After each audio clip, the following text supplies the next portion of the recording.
Bonjour, aujourd'hui nous parlerons de l'assurance vie temporaire et de l'assurance vie permanente. Dans une des précédentes capsules, j'ai parlé d'assurance hypothécaire qui venait couvrir un besoin particulier. Mais maintenant, l'assurance vie permanente, l'assurance vie temporaire viennent couvrir des étapes de vie particulières des petites familles, monsieur, madame, des entrepreneurs.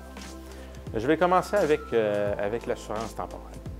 L'assurance temporaire, essentiellement, ce qu'il faut retenir, c'est qu'elle vient se greffer, s'imbriquer dans une période de la vie en particulier où la personne va avoir des engagements financiers plus importants, où elle va courir des risques plus grands. La situation la plus évidente va être une jeune famille qui va avoir des jeunes enfants en bas âge. La conjointe elle va être en congé de maternité ou en arrêt. Il va avoir le papa qui travaille.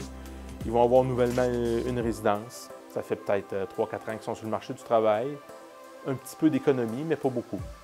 Si la personne qui travaille et qui a le plus gros revenu décède, ça peut avoir des fâcheuses conséquences sur l'avenir financier de la famille.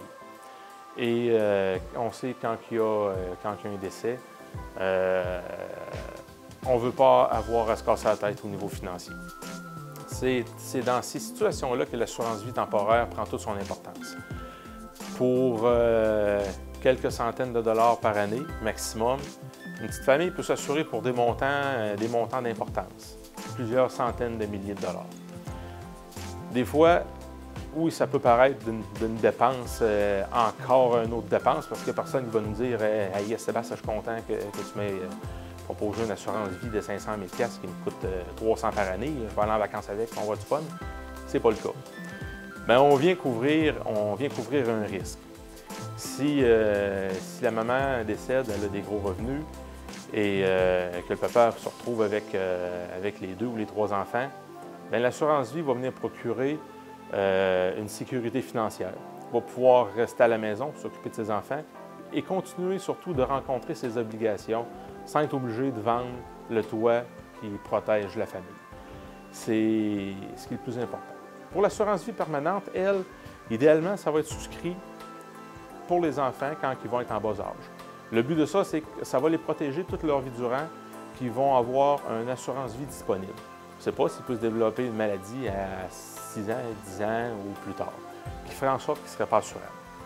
Et en souscrivant une assurance vie, on s'assure qu'elle va se payer dans un temps limité, généralement à 20 ans, et qu'à la fin de la vie, il va avoir un capital pour laisser en héritage ou pour assumer les derniers frais.